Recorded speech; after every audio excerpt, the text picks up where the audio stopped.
and gentlemen, we have our next panel here, so perhaps we can get reassembled. The first panel gave us so much to think about and discuss, and I'm tempted to rerun the panel here in about 2 months to see if their predictions will come true. I won't do that. I won't put them up for that accountability, but we will nonetheless continue the conversation with them throughout the year, and I hope you will join us. I hope you will join us frequently for those continuing conversations. While we are changing the gaze just a little bit now from finance and economics to politics, the truth of the matter is the two, as have come up several times in the first panel, are deeply intertwined. You can't really talk about one without talking about the other.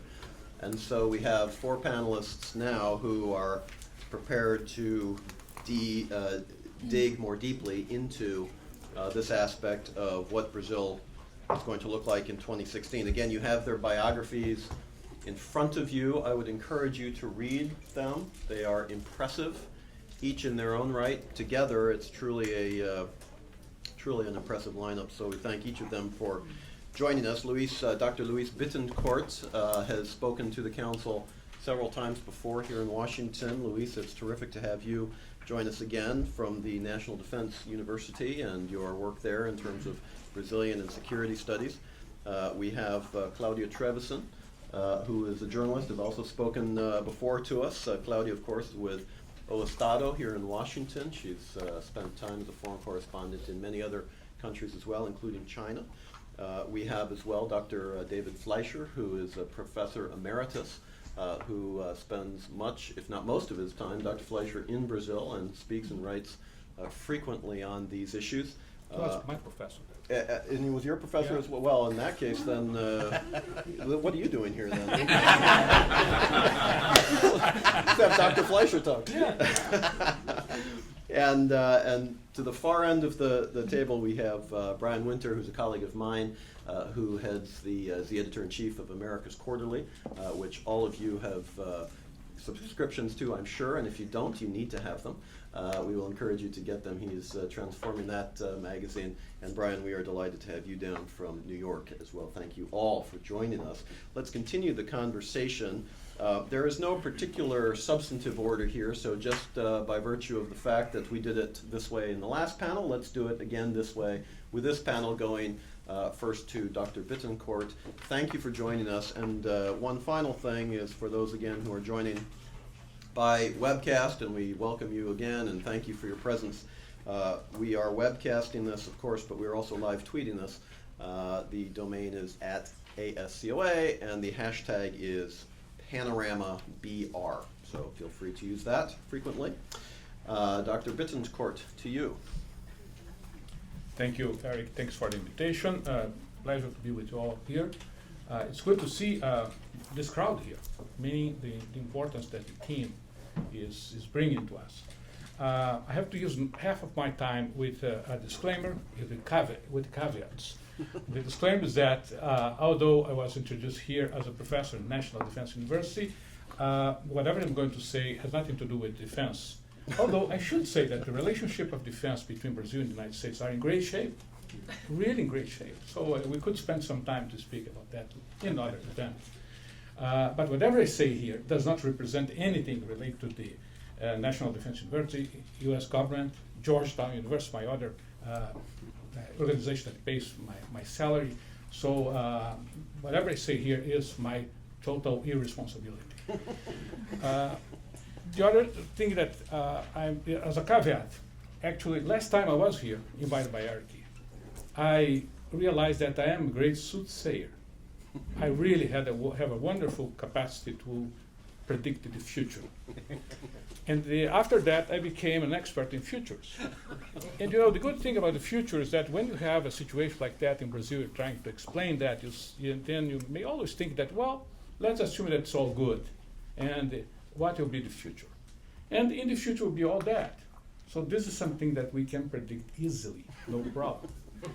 But as the reason why I was elevated to the category of a soothsayer was because if some of you remember well, when I was here, was just before the elections, the last elections in Brazil, we had Marina Silva and Dilma running together. And they predict to you that a woman would be the next president. and I was right. So thank you, Eric. The other thing that I predict is that there would be a scandal of corruption in Brazil, which was not so simple also to predict. And apparently this also happened there too. Apparently. Yeah, apparently. So my caveat is that I'll try not to focus on the past, trying to explain things. We had a lot of support for the panel in economy, trying to explain why we got to this point. But I think it's very important that we realize that Brazil is in a big crisis now. There is a crisis. As we say in Portuguese, vamos combinar. There is a disaster there. Brazil is in the middle of disaster. And so, of course, there are solutions for that. Of course, we can look at that as Elcio did quite well, heroically well, and look at the glass half full, and it was quite good. Or we could be very sharp, as Monica and the other panelists, that look at the crisis situation from the pure economic viewpoint, and we are all concerned with that. So solutions for that. Well, the former Minister of Economy tried some solutions, and at some point he left. I think was so satisfied with the solutions that he decided to quit. So the problem is not simple, and the problem requires a lot of the things that we are now going to discuss in this panel. So I'm going to look at the future and not to the past. And I have to look at the near future in Brazil and this year, which will be critical. And there are two looming issues in Brazil now. Of course, the president is a key leader in whatever solution they can find. So one problem is which solution will be found, will be designed to resolve this crisis in Brazil. And they are already tapping into some things. They have to reduce the expenses, we have to reduce the cost, we have to reduce the social programs, we have to reduce the size of the government, we have to address the issue of the social security that has been a permanent issue. We have to take money out of the people and put back in the government. And then what kind of political support you will have to make it happen. And so I will address some of the critical issues during this year, and with a president under the ghost of the impeachment. So how this is going to happen. So the first thing that I believe it's important, this panel, look at the political side to discuss is what is the prospect of an impeachment process passing and the president leaving? Is the vice president having to leave together, or what's going to be in the political realm that will then come to offer a solution or not? In this matter, there are three major issues that I believe will be important for political considerations, and I'm sure the other panelists will put some meat in this skeleton that I'm going to bring here. In my view, the first one, of course, is impeachment. With the situation that it is today, and here comes the soothsayer, with the situation that we have today, I don't see that impeachment is going to pass. However, the political impact of the impeachment will have effects there. What would make the impeachment more possible to pass would be another corruption scandal. Can this appear? Yes, this can appear. And this I don't know now. I know that there are political, there are corruption possibilities there because of the whole thing that we have seen so far. So in the trend for any kind of projection, we would see a prospect for another scandal. But I also see that there's a sort of acceptation that, well, the guardians of this process are not also so clean. So how can we have an impeachment process going through a normal circumstance? I don't consider this a coup d'etat at all. This is something that's in the Constitution. However, PT has demonstrated a tremendous ability in portraying those things, in changing. We cannot minimize the ability of the PT to change the discourse. There's a tremendous ability in doing that. However, with the elements we have now, I don't see a political possibility of the impeachment process to pass. Actually, I see an impeachment process, the mere effect of the process, as a positive aspect for the president. because this will always help to distract the attention of the people. Look, we are trying to pass those measures to correct the situation of the country. We are trying to save the country. However, this impeachment process is delaying, distracting our attention. We should not pay attention to those things. It's a wonderful excuse in that. But there are three major issues that also, I believe, will affect the political realm of Brazil. The number one, of course, is Carnival. Nothing will happen. Nothing will happen until the Carnival in Brazil. We all know about that. So the president has a leeway to conduct the business before the Carnival. The second one, which will be tremendously impacting, is Olympic Games in Rio. All the attention of the people will be driven not for the political discussions and things, unless we have another scandal. This changes entirely the subject. But I believe that the Olympic Games in Rio will attract so much the attention of the media, of the people, that will serve as a sort of bread and circus for the process, that will delay the political process. And then comes the last one, which is really more dangerous, elections. We will have elections by October in Brazil. And so elections means that PT will have to come up with some sort of discourse to perhaps separate from the PT from the problems of the president. And the president herself is already doing something on that, saying that I am independent. Okay, I am PT. However, things that are necessary to do will be necessary independently from the party. So what's the message in that? Is that there is a tendency that the political process looking for the next elections may put the president more isolated. And this will be quite bad for the continuation of the process. So in political terms, 2017 then will be a very critical year and a very dangerous year. Let me stop here and just to put this as a discussion for the sequence of events. Well, Luis, we're going now to a practicing journalist, and in the media environment, what you just did is called a tease. You have just left for Claudia a hanging question about the political environment and the difficulty in 2017. But let's go to you now for your comments. Thank you so much for the invitation. Thank you all for being here. And Eric asked us to make some predictions about Brazil, and I guess that is the riskier business in Brazil nowadays. I think the unexpected became the new norm, with almost daily revelations about the corruption scandals that are being investigated by the judiciary power. And it's not only Lava Jato. Lava Jato is the most prominent one, but we have other scandals that are involved the governor of Minas Gerais, another one that has the potential to impact the youngest son of President Lula, and President Lula itself being a potential target of Lava Jato, and all this with political implications that we cannot foresee.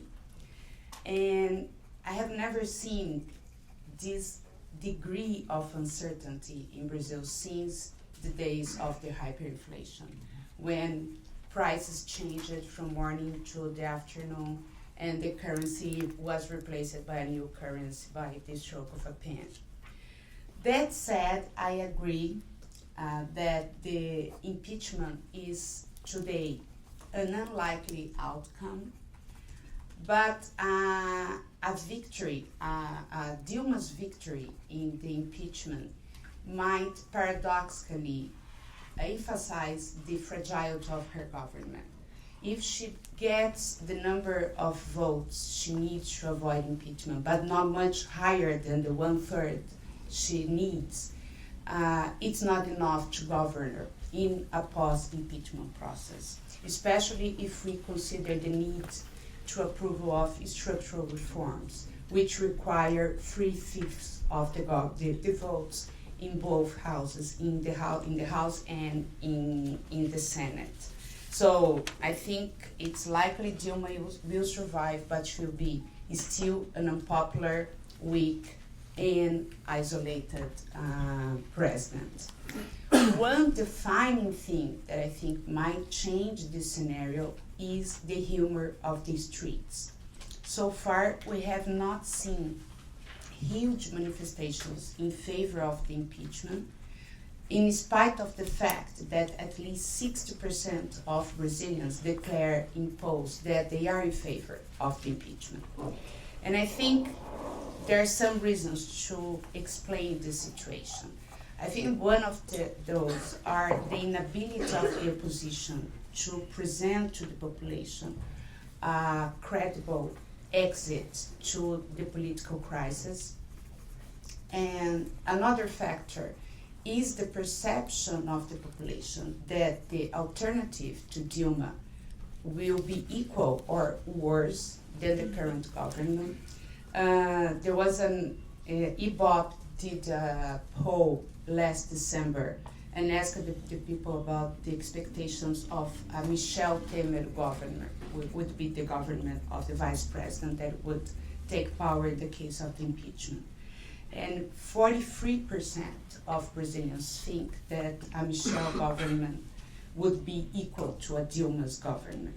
And 24% think it would be worse. So almost 70% of Brazilians think that a post-impeachment scenario would be equal or worse than the current one.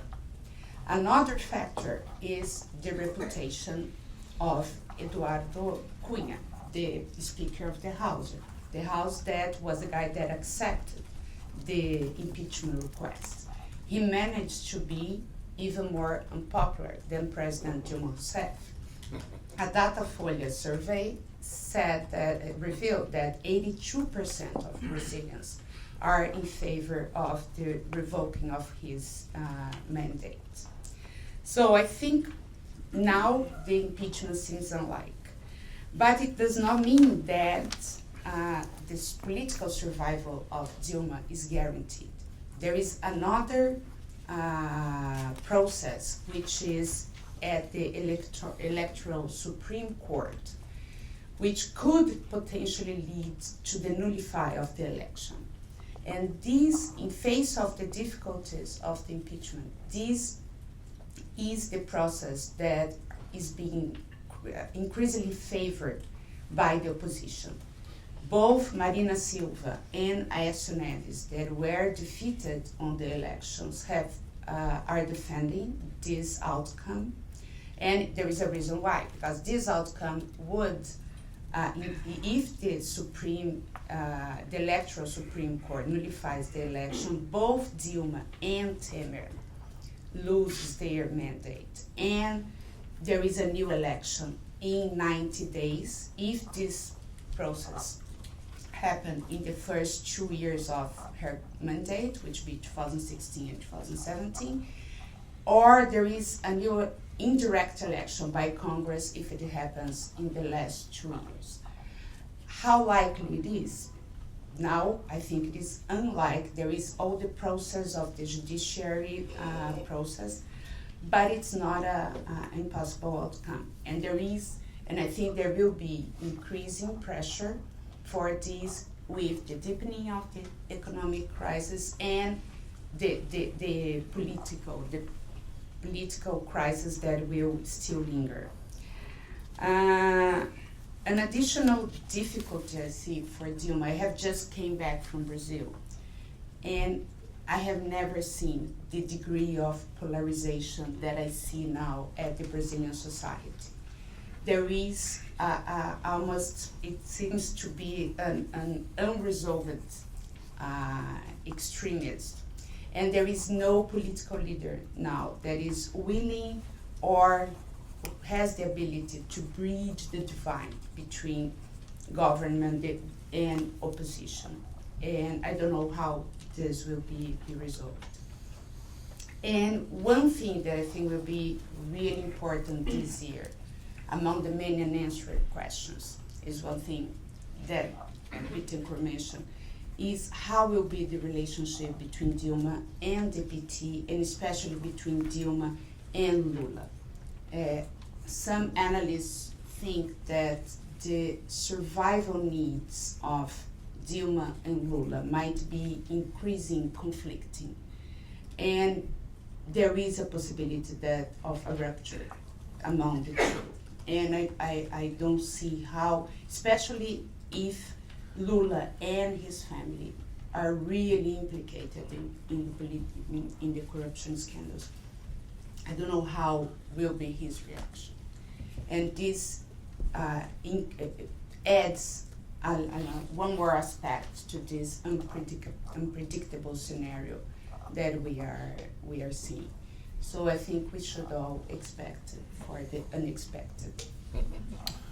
Well, thank you very much, Claudia, for those comments. Dr. Fleischer, I think most, if not everybody in this room, receives your weekly Brazil update, which goes indeed around the entire hemisphere. So we're thankful that you were able to join us all the way from Brazil. To you, please.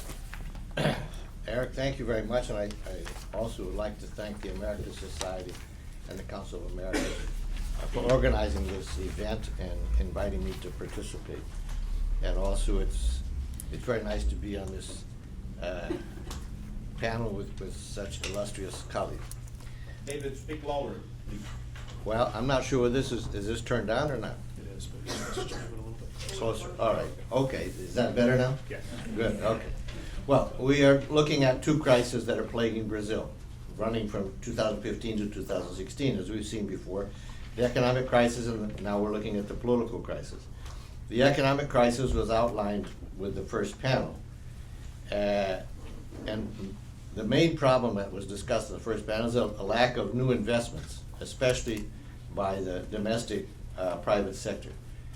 FDI is still strong, but is decreasing. The GDP has declined, and we're into recession, or some people call it a depression. Some will say 2016 may be even worse than 2015. We'll have to wait and see. As was mentioned, we have a decline in industrial production, increasing unemployment, a sequence of monthly lost jobs, declining salaries, declining retail sales, including declining supermarket sales, double-digit inflation, Social Security deficit increasing, a budget deficit in 2015, even larger now for 2016. And our stock market is down, declined considerably. During 2015, Brazil attempted what we would put in quotes as a fiscal austerity program, which did not work out much at all. And they're looking at targets for a fiscal austerity in 2016. As was mentioned before, the finance minister, Joaquim Levy, tried very hard, but he was almost always countered by President Dilma and attacked tremendously by the PT. So he left on, not on Christmas Eve, but a week before, on the 18th of December, and now he's going to work at the World Bank. So very little was achieved in fiscal austerity in 2015. The political crisis, now we have President Dilma down to 8%, now a little bit up to 10% as per approval rating in the polls. The Lava Jato Petrobras scandal investigation was discussed, but it is very, very nasty. Our largest jewel in the crown, Petrobras, our largest state enterprise, has literally been destroyed. Several important PT leaders have been arrested and convicted. Also leaders of other parties like the PP, the PR, and the PNDB, leaders as well, imprisoned by the Lava Jato investigation and prosecuted and convicted. And there's much more plea bargaining still going on. So as Claudia said, the unexpected or the uncertainty continues as to what's going to happen. Some of President Dilma's close advisors are involved and accused. Edinho Silva, her Secretary of Communications, Aloysio Mercadante, who had to leave the Casa Civil and is now at the Ministry of Education. Jacques Wagner, the most recent accused, was at Defense and is now at the Casa Civil. And he is under heavy accusations as well. State enterprise pension funds have been ripped off viciously. Petros, Postales, Previ, Electros, Funsef. All of their pension fund equities have been ripped off nastily. We have 20 large construction firms are accused and convicted by forming a cartel for bribes to achieve over-invoiced contracts with Petrobras. The PT is accused of transforming bribes into legal campaign donations or contributions. This is what Claudia referred to as the process ongoing at the National Election Court. The TSE, or the Election Court, is investigating the use of Dilma's campaign finance and the use of donations that came from illicit funds. For example, in 2014, Dilma operated a very strong lobby in favor of one of the large construction companies, Andrade Gutierrez, and Andrade Gutierrez got a $320 million contract out of the BNDES, and the PT received a contribution of $20 million. And so it is assumed that that $20 million came from illicit funds from Andrade Gutierrez. As Claudia mentioned, the chamber president, Eduardo Cunha, who was PMDB, now has 2 indictments on his back in the Supreme Court.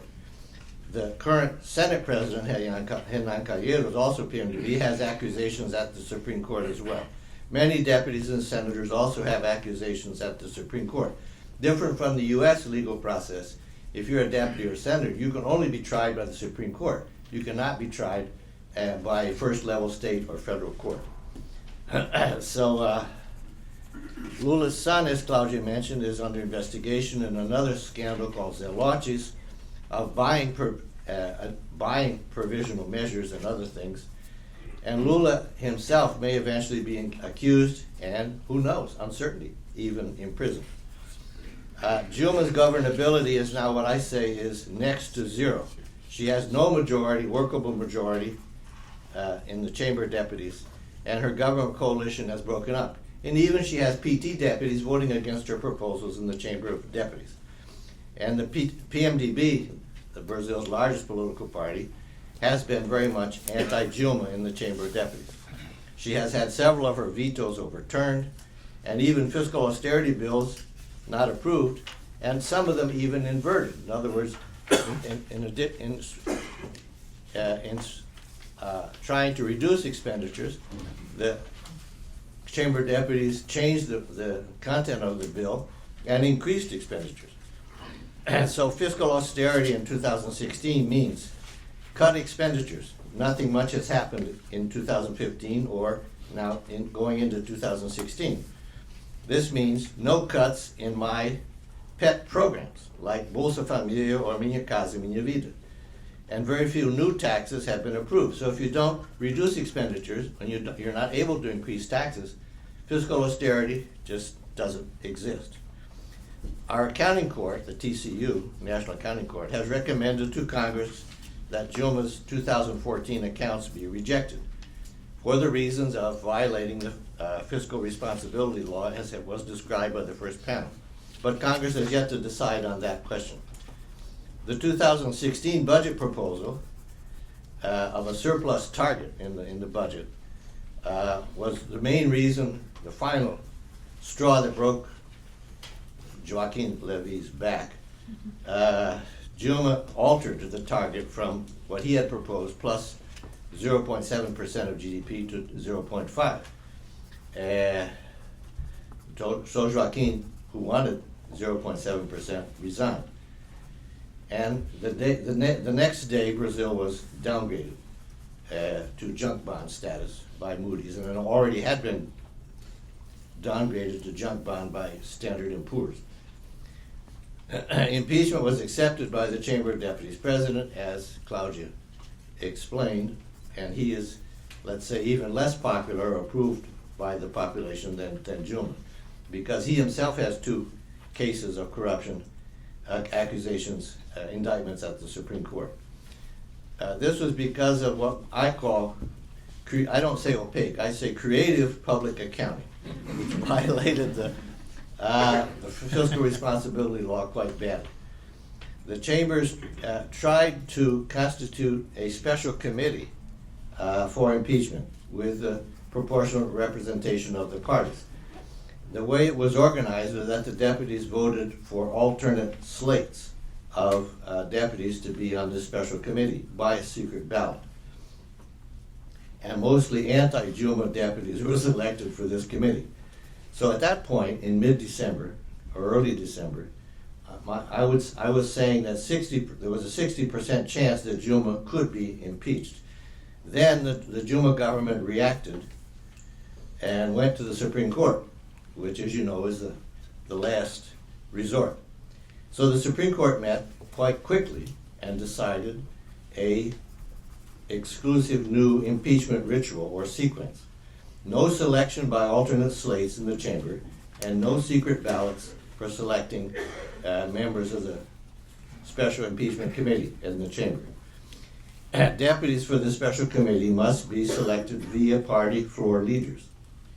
And the Senate, the Supreme Court then decided that the Senate can decide if the chamber decides to go ahead with impeachment. Then the Senate, which is to sit as a jury, the same as in the U.S. Constitution, the Senate then decides whether or not to proceed with impeachment. And so it's not an automatic transfer from the chamber to the Senate in the impeachment sequence. As Claudia mentioned, the opinion polls show that 65% of people support impeachment and 62% say that Dilma should resign.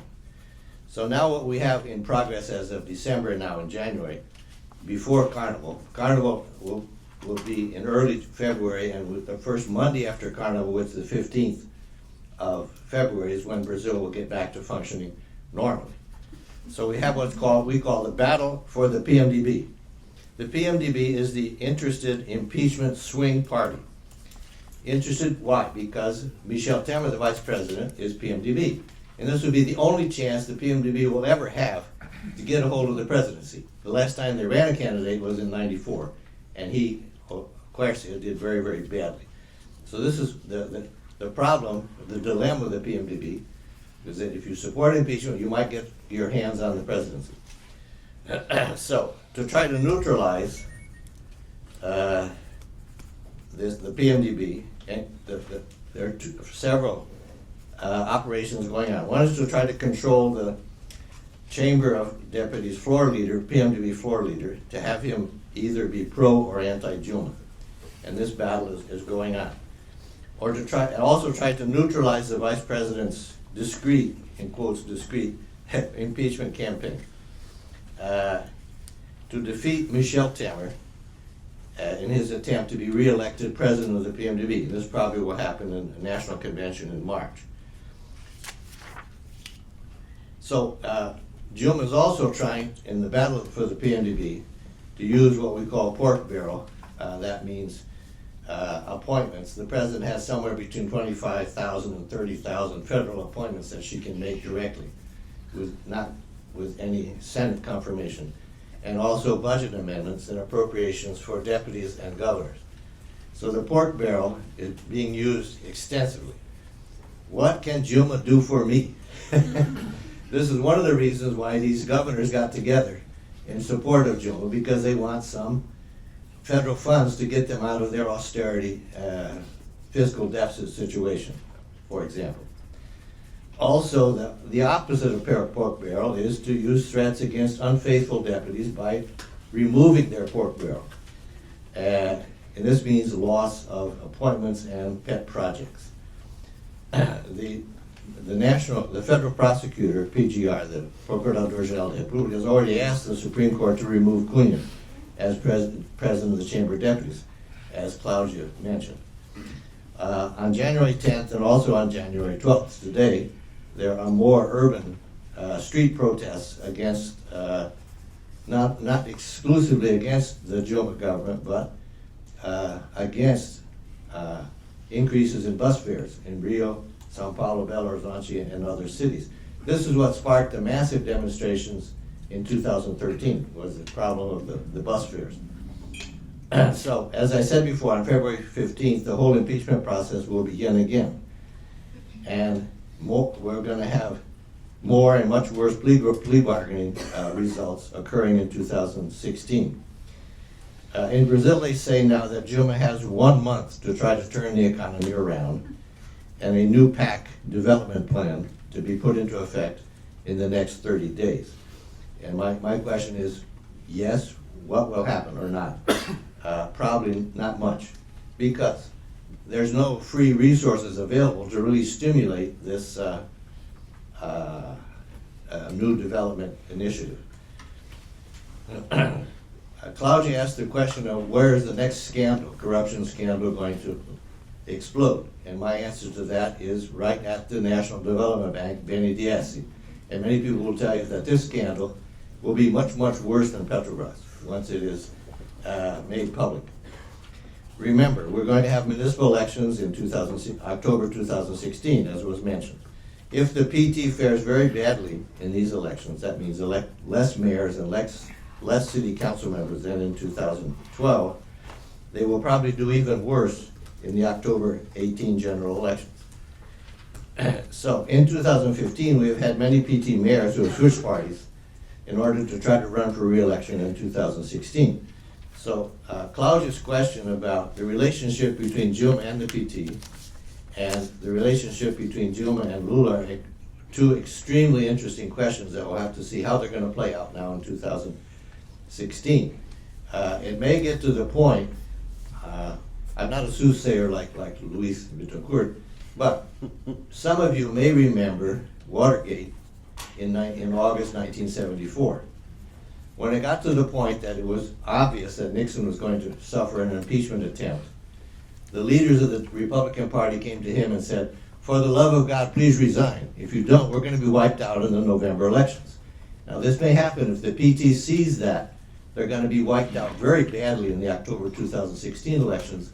They may come to Dilma and say, "For the love of God, for the good of our party, you should resign." I don't think that's a very viable scenario, but compared to the statesmanship of Richard Nixon in resigning for the good of his party, I'm not sure whether Dilma has the same level of statesmanship that we found in Richard Nixon. So I'll close on that point. Thank you. It's quite a point to close on there, David. Brian, to you, please. Thank you, Dr. Fleischer. Look, making predictions about anything is perilous, and making predictions about Brazil and the current environment is next to impossible.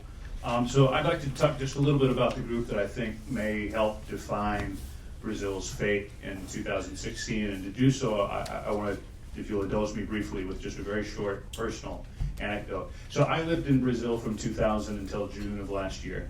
And so I got there just as the boom was reaching its peak, and then I was there in the ensuing years when the air started to come out of the bubble a bit. And one of the, I'm American, and one of the great experiences of being there during that time was being on airplanes. It was, I think, the best place to see the Brazilian boom, because on almost every flight you could see the first-time flyers. You could see the people who had never taken an airplane before. They were the ones who were looking very confusedly for their seat assignment. I saw 2 or 3 people, I think, in the course of all my flying in Brazil, ask the flight attendants for help trying to figure out how the seatbelt worked. And you can imagine the relief in a country that is bigger than the continental United States that people felt at being able to fly, at being able to not take the bus anymore. I sat next to an elderly man once who said it was his first time, and he was flying from Sao Paulo to Recife, which is about a 22-hour bus ride. And of course, it's still a long flight, it's 3 hours.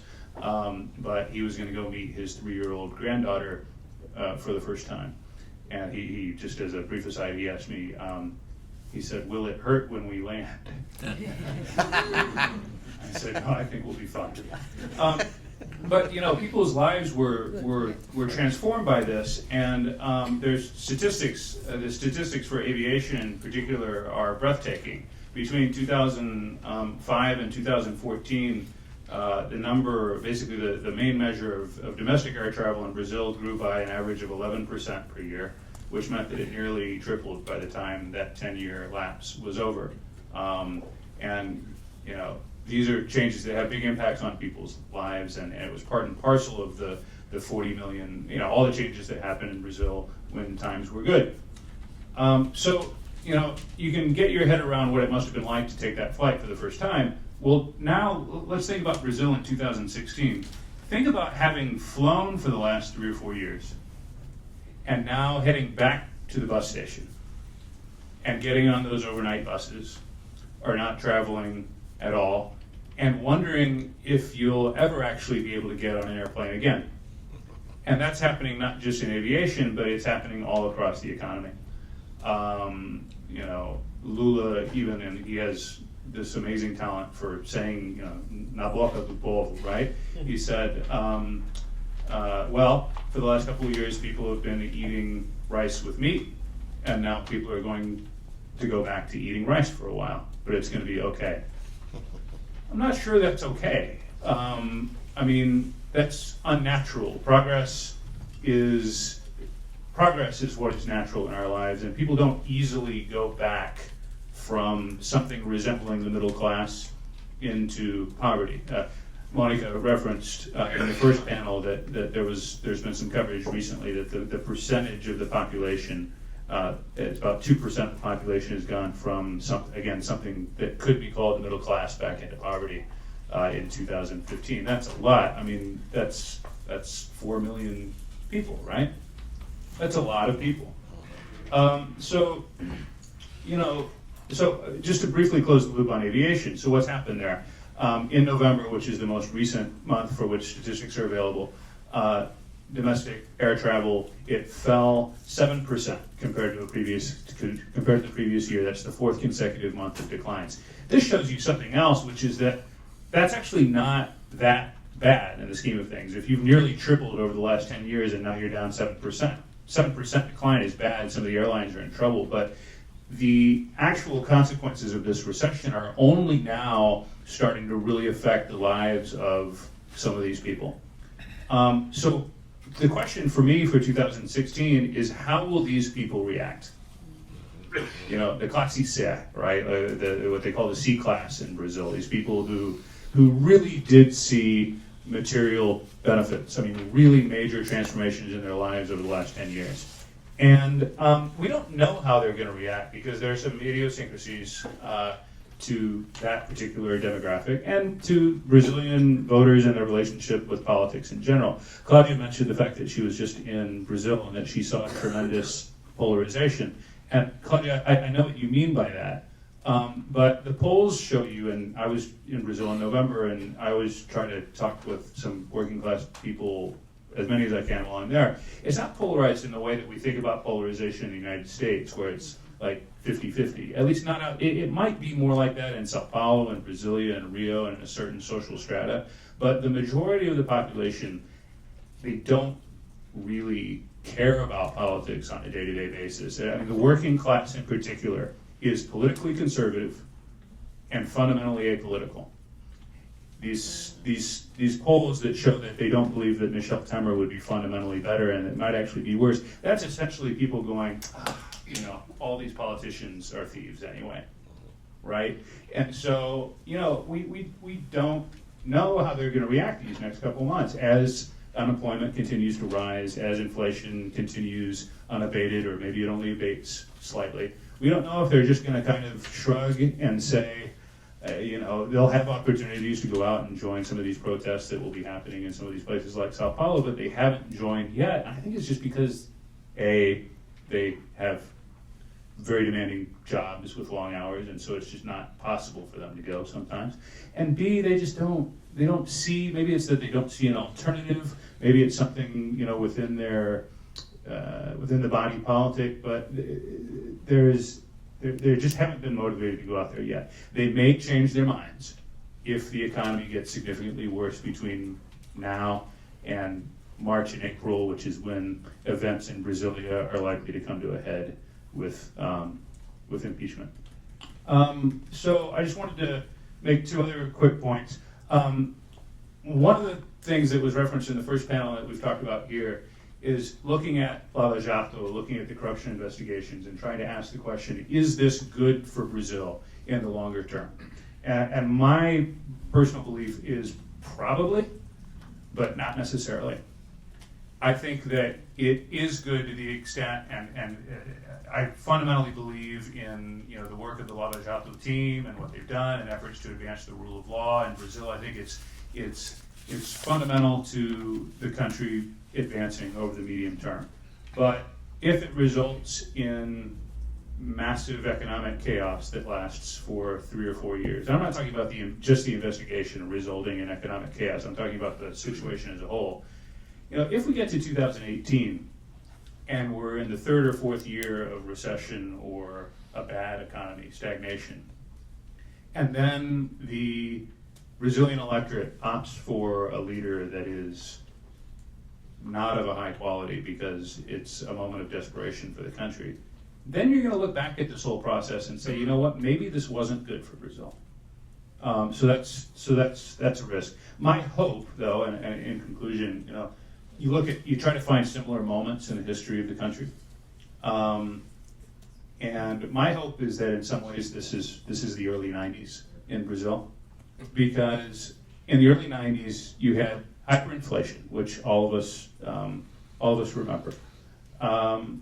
But you also had a couple other events that I think really stuck in the popular imagination. You had the massacre of children outside a church in Rio. That was the Candelaria massacre. Terrible story. And then you had this prison, Carandiru, where they had a massacre of prisoners there. And the net effect of all those things together was that it really convinced the nation that it was time for change. And that it was time for something really dramatic. And even if that change was painful in the short term, that it was something that needed to be done. And I hope that the current moment right now will forge over the medium term a consensus that is positive and it will lead to a fundamental reexamination of some of the way things are done in the country. So I don't know if that ends with glass half full or glass half empty, but those I think are the possible scenarios on the horizon. Thank you. Well, thank you, Brian, and thanks to all the panelists for raising some very interesting, in some ways provocative points, but each of you got us thinking, so really well done. I really like the way that you worked together too and addressed some of the same issues, but from different viewpoints. Let's go directly to all of you, because you've been very patient in terms of your questions, etc. We're going to start here, then we'll go here, and then we'll go all the way here. And then if there's time, we'll continue. We have about 15 additional minutes. We know this is a long program, but we particularly wanted to do this because, first of all, there's so much important stuff to discuss, number one. Number two, that Brazil fundamentally is so important in the context of the overall hemisphere relationship. And number three, because we had such outstanding panelists that we were able to attract, that we want to give them full space to be able to talk and express Find their a views. solution. Well, and find a solution as well. So we'll be like a tennis match. We'll go 1, 2, and 3, please. Two very brief points. Number one, whenever Brazil, in the past, whenever Brazil faced a political crisis, serious such as now, there emerged and reemerged the so-called parliamentary solution, solução parlamentarista. What do you guys think about the likelihood of this happening again? And point two, we are used to hearing that institutions are working very well, but my question is, what kind of institutions are you talking about? Because the so-called control institutions, okay, Polícia Federal, Justiça, okay, and the prosecutor's office are working very well. But what about the presidency, the Congress with 28 parties, and the executive branch bureaucracy? Okay. Thank you very much. David. I believe that Brazil is the only federative republic in Latin America. I may be wrong, but I think that substantially that's the case. So my question is, at the level of the states and municipalities that have a certain degree of independence from the national system, obviously they're within the country, but are there any bright lights at the local and state level that kind of balance out this bleaker picture? It's a really interesting question. I want to come back to that one. And then the question over here, please. And please make sure you're speaking up. From the three options that we saw here and discussing in this panel of a government change in Brazil, which I believe markets are eager to see, which would you believe that would be the least traumatic and chaotic transition? The impeachment, her resignation, or the electoral court nullifying the election? That's a Hobson's choice, if I have ever heard one. So we have 4 questions on the table. One is the likelihood of a parliamentary solution to the political crisis. The second is when we talk about institutions working, what specifically are we talking about? The third question is the nature of the federative republic, and are there bright lights or green shoots at the local level, perhaps, and what can we look to there? And then the fourth question is what's the least chaotic scenario in terms of governmental change? I'm not quite sure how to direct these questions, so maybe Brian, we'll start with you and just work our way back. How does that sound? Yeah. Let me take the institutional one. I know what you mean, but let's not be so dismissive of the construction of a system of rule of law. It's a big deal, right? Like, I mean, it's a necessary step in the construction of a modern, fair, egalitarian society. And look, I mean, I agree that presidency is not doing well. I agree that legislatures in Brazil and the United States and really all over the world are in a moment of crisis right now. I mean, I'm serious though. I mean, approval of virtually every legislative body, no matter where you look in the world, is in single digits or low double digits.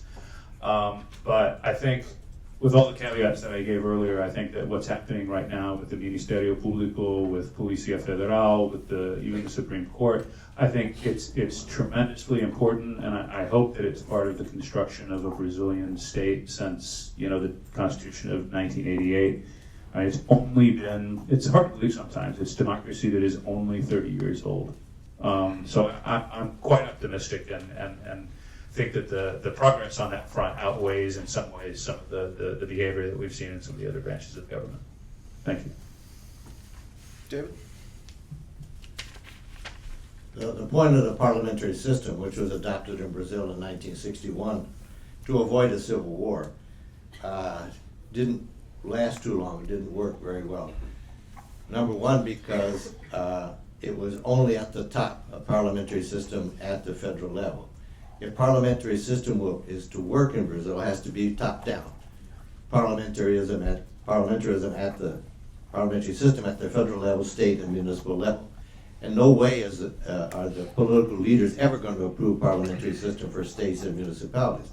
Every senator, for example, who's never been a governor wants to be a governor someday. And so parliamentary system has been mentioned, but it would not be an adequate solution. Institutions are working well. Only the three that he mentioned, the federal judges, the federal prosecutors, and the federal police. The other institutions are working very badly. And we've seen what's been happening in the fiscal and financial area. We've seen how the president is zero governability, can't operate. Congress actually has been working against the fiscal austerity measures. Political parties are in great disarray. We now have, I think, 36 parties in Brazil, some 30 represented in Congress. So the other institutions are not working very well at all. Brazil's federation is a federation in the Constitution where we have supposedly independent state governments, supposedly independent municipal governments in the '88 Constitution. But this independence is not like the same federal system we have here in the U.S., where states more or less do their own thing, have their own constitutions, their own civil and penal codes, and municipalities have more or less independence. Our federal system is pretty much top-down, determined by the federal system. We have only one legal code, and most of our states and municipalities are financially, with some exceptions, financially dependent on revenue sharing with the federal government. States and municipalities, are there any bright lights? Some people will cite the current mayor of Rio, Eduardo Paes, who's had quite a successful 2 terms as mayor of the city of Rio. PMDB, relatively young, and he's been cited as a possible light on the horizon. State governors, I would not venture to say any of the 27 current state governors are bright lights for 2018. Which would be less traumatic for the country? Impeachment, annulment of the election by the TSE, which would remove both the president and vice president. We'd have to go to another election within 90 days, or resignation. Resignation and impeachment would bring the same result. Michel Temer, the vice president, would become president. He has been articulating quite discreetly with a lot of political parties as to how he would put his government together. And he would, of course, the PT would be out and probably wouldn't participate in his government. And he would bring most of the current political parties, the larger ones, into his government, with more consultation and more participation, let's say. But perhaps the annulment by the TSE would be more traumatic because we would have to go to a temporary interim of 90 days with the Chamber of Deputies President being acting president for 90 days and then general elections for president again within 90 days. That might be even more traumatic than the resignation or the impeachment of the president. Thanks very much. Claudia, I agree with Brian, Dr. Fleischer, about the institutions, and I think it's important, and I'm very optimistic about the impact of not only Lava Jato, but all the other investigations on the way Brazil works. And I think it will lead over time to a rediscussion of the political system, and especially the political parties that are at the origin of many of these scandals. The question of how you finance political parties, how you need to negotiate for support in the Congress with so many parties, this degree of fragmentation. And the Ricardo Lewandowski, which is now one of the Supreme Court members, the president of the Supreme Court, he was in the US a couple of months ago, and he made an autocritic of the decision that the electoral Supreme Court gave when there was an attempt to define the minimum, how you call it in cláusula de barreira, how you call that in Threshold English? barrier. Threshold barrier for the parties, that they would need a minimum representation all over the country to be present at the Congress. And the electoral court nullified this decision, and he said it was a mistake, and that now the court would see it in a different way. So that might be one of the measures that could decrease the fragmentation of the Brazilian political system. And the parliamentarism, there was talk, there are some people raising this question, but I think it would be a terrible moment to have this discussion in Brazil, especially considering the extremely negative view and lack of credibility that Congress has nowadays. as they say in politics, timing is everything. Yes. Luis, to you, please, for the final word. Okay, I think my colleagues did a great job in answering each aspect of the interesting questions you raised. So let me try to give you perhaps emotional statement from the heart. Here's the way I see it. I was so optimistic in the color of government. I was then in Brazil. I was so excited with this young man that we elected. I voted in color just for a couple of months, and then we were so frustrated and disappointed with color. So I think this is the frustration that many people in the PT feels today, perhaps even more than that, because the promise of PT was much more sophisticated and perhaps much more in response to what the people wanted. So many of the historical supports of PT that are coming out of the PT, they are just presenting this frustration. I think this explains a little bit of the environment that we are facing now. The level of frustration is really proportional to the level of promises that were made and the expectations that were created by the party. What we heard last week from Jacques Wagner was really sad, was a Faustian bargain. Jacques Wagner came and said, well, you know, PT lambuzou-se. PT has exaggerated it, perhaps because we did not have the expertise in those things. Give him a break. This is Dr. Faust coming back and saying that, yes, we promised. Yeah, this is, we exchanged that. So I think what we witnessed, honesty. I have been living in this country, I became American, and I have been living for the last 21 years, but I have this passion for Brazil. I was born there, I lived there for my youth, and my kids, my children were born there. So there's this passion for Brazil. I always want to Brazil to get it right. And apparently, let's mention the name here. During Fernando Henrique Cardoso, we had this thing. Right. And we came out of this government with the routes assigned and defined. And the country, whatever Lula did, were in great part due to what was accomplished during Fernando Henrique Cardoso's administration. Was a completely clean administration in terms of corruption? I don't know. We had, this thing is very old in Brazil. Remember the governor of the state of São Paulo, Demar de Barros, that had a motto, rouba mas faz. Yeah, steals but does. How great! Isn't Gets it things fantastic? done, right? Yeah, is it fantastic? But this is part of the so maybe we are now in the process. Finally, we are putting people in jail and things are working. Maybe I'm very optimistic that the thing will be resolved in this way. But we should not forget the mensalão. Do you remember the monthly kickback scandal that Lula came to the TV and said I was stabbed by back and things, and I was in tears, and people believed in him. So the ability for people to also trust in those things is really remarkable. Yeah. The situation we have now, and I think this issue of the institutions is just fine, they are working things, but the problem is still there. How it's going to be the solution is going to be traumatic. I don't see an easy way out of this thing. It's going to be traumatic.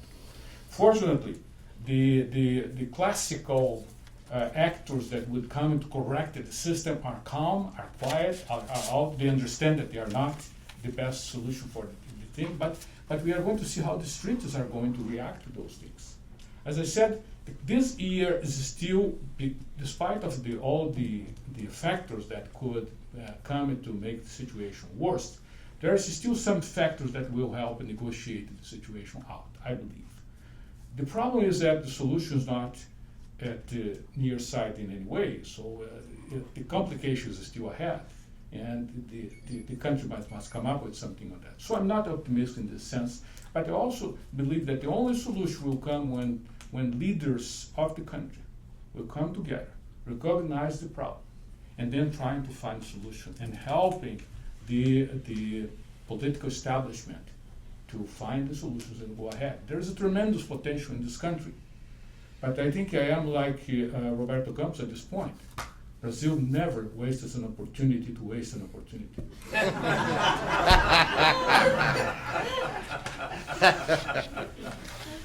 Well, I want to congratulate the panel for your insight, your cleverness, your good humor, your passion, and I also want to congratulate you for finishing exactly on time. So that is very good. There has been one failing of the day, and it is solely mine. We did not begin to discuss foreign policy issues, so watch your emails, etc., because we will reconvene hopefully in the near future to talk about some of those issues which are equally compelling, particularly for a Washington audience. With that in mind, would you please do one additional thing, and that is to join me in thanking the panelists here for this.